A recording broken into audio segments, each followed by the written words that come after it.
Real estate agents will always tell you that it's a good time to buy or sell a house right now.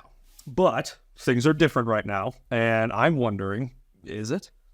So I am a real estate agent in Buffalo, New York, and all of Western New York, and I started in 2016. And while those first couple of years, while I was getting up to speed, things were pretty normal. And then 2018, 2019 is when we started to see everything pick up, and that's when I just about started doing these market update videos. And if you go back long enough on my social media feeds and stuff, you'll find them. They're still up, but they're iPhone shot kind of general market updates, and they were getting very repetitive because rates were low and there wasn't a lot to pick from, so it was competitive. But despite that, it was a good time to buy, driven by many things, and not the least of which being it was pretty clear that Buffalo and Western New York had the room to go up in that way, and because affordability was so high, it made sense to us. And us as real estate agents were screaming from the rooftops that now's the time to buy a house, and now's the time to sell a house because you can sell it for top dollar.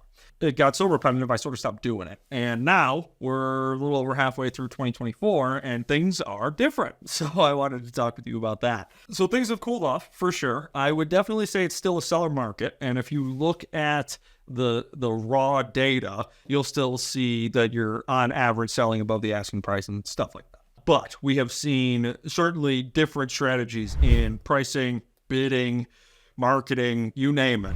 This is a much different world to be operating in. And agents that only got licensed in the time that it was hyper competitive and you basically just had to line up to get a house bought, or if you were a listing agent, just put a sign in the yard and wait.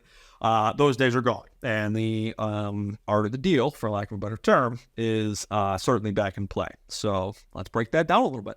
So the first thing I want to talk about is prices, which is an easy one because that's what most people most fixate on. And they've certainly gone up over time.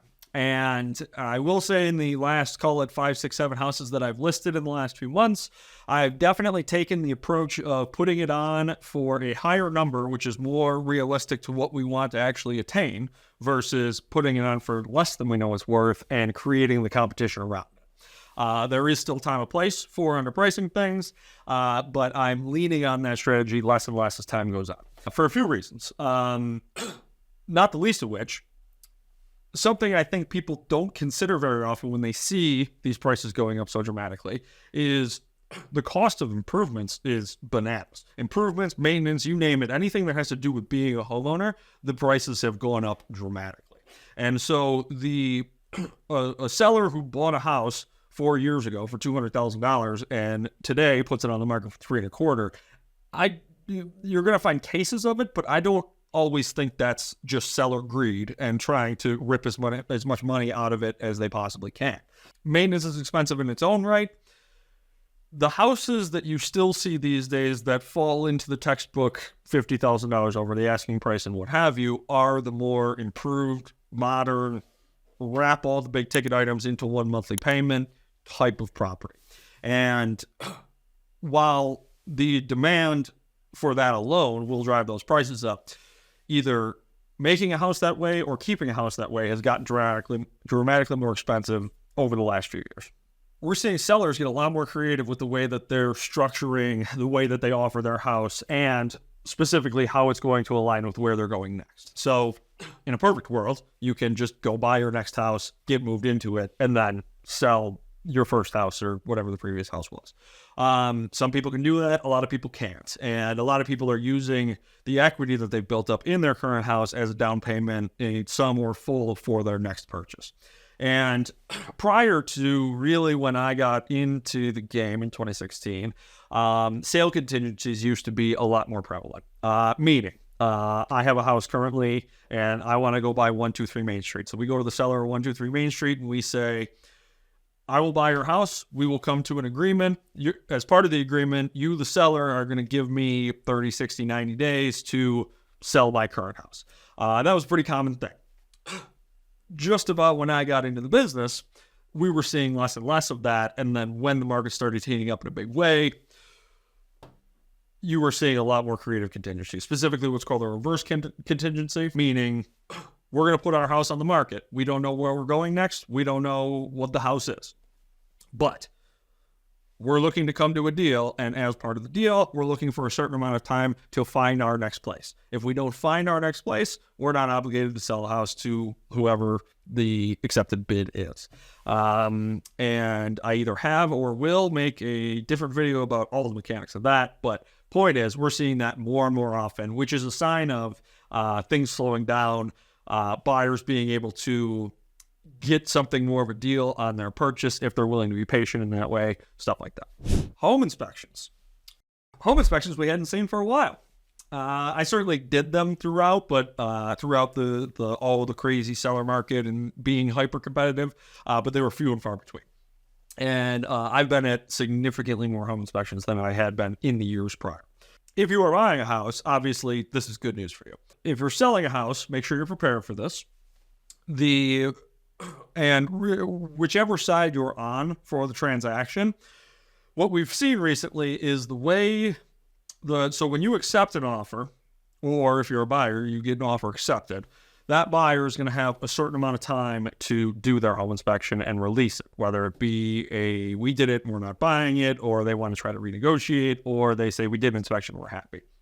They're going to have to do that within a certain amount of time. And in years past, we would put a house on the market, wait about a week, accept offers then, almost guaranteed there would be multiple. And at that moment, when we accepted the offer, generally, we would give the buyer that time without accepting of, looking at other offers and stuff like that. And we would almost immediately change the status in the MLS. What's happening now is because home inspections are more prevalent, and when that offer is accepted, because the buyer can walk away for any reason, including no reason at all, sellers are being a lot more careful about what we're doing with the status change, how we're handling offers that may come in between accepting that offer and actually getting that inspection release, stuff like that. So it is a good thing for buyers.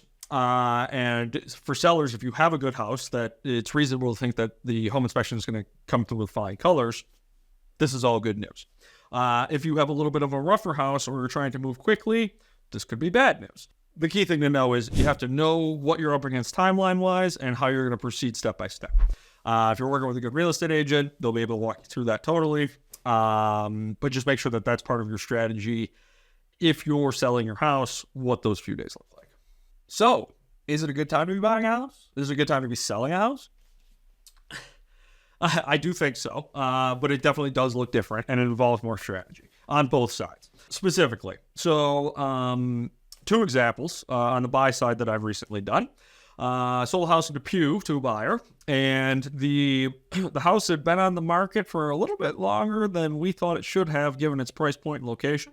But the photos were horrific. They were bad cell phone photos, mostly blurry, what have you. And we went and looked at a few houses that day, and that was the last one. And it was just sort of this pseudo, we'll go check it out while we're out, but we're not necessarily in love with it. And we get there to realize that it's a fantastic house with terrible photos. And that person was able to, I think we got that one under asking price. It definitely appraised for higher than what they paid for it. And we got all kinds of repairs wrapped into the deal, which is fantastic. And that was probably the tail end of when things were still hyper competitive. But that's what a good deal looks like. Bad photos, as one example. Those people got a good deal. And despite the market changing as rapidly as it is, I like that as an example.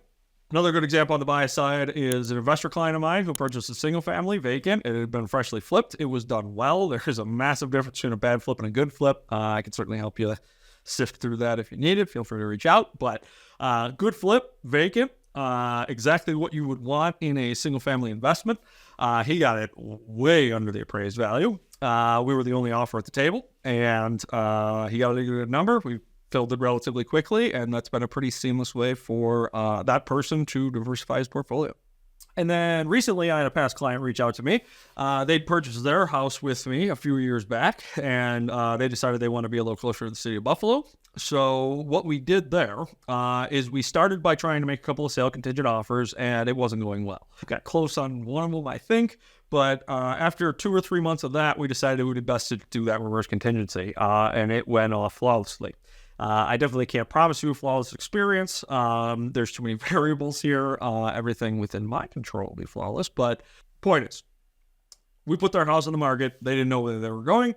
We found a buyer quickly who was willing to give them as much time as they needed, unlimited. They actually ended up finding their place pretty quickly. They got that under asking price. Once we got that under contract and cleared all the initial contingencies, the buyer for their current home went and applied for her mortgage. And then we were able to sync up the closing dates so that they were able to move out of there into the new place, close on both simultaneously, and they were good to go. Which is kind of a lemonade on a lemon situation with what was going on there. But these are case studies just to say that strategy is everything, and trying to predict for what we can control in the near future is the key here. Like I said, it used to be that if you were a buyer, you knew you were going to war and you were just hoping for the best, and you knew if you were a seller, you were going to get good money for a house.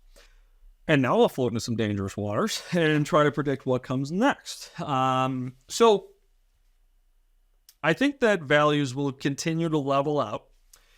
I don't necessarily think that they're going to go down.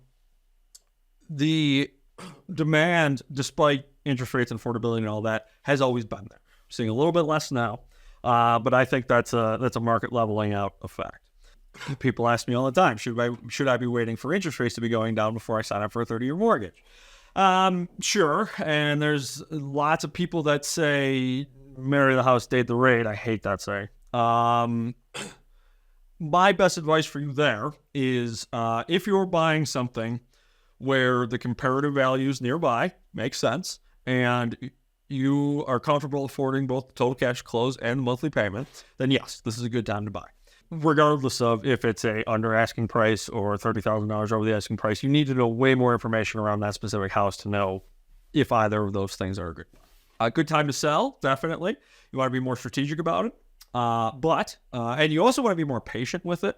It used to be that if a house didn't sell the first week, it usually spelled problems. And that's not so true anymore. I see lots of examples these days of houses that are priced a little bit higher and sitting for 15, 30 days, somewhere in there. So if you're patient and you know what you're doing and you know what you're looking to accomplish, also a good time to sell. And if you want help with either of those things, my name is Johnny Wagner. I'm a associate real estate broker in Buffalo, New York, and all Western New York. My email is going to be the best way to get a hold of me. It's down in the description below. And feel free to follow me on socials. Facebook, Instagram, you can find me anywhere the internet allows. Not only fans. Yet.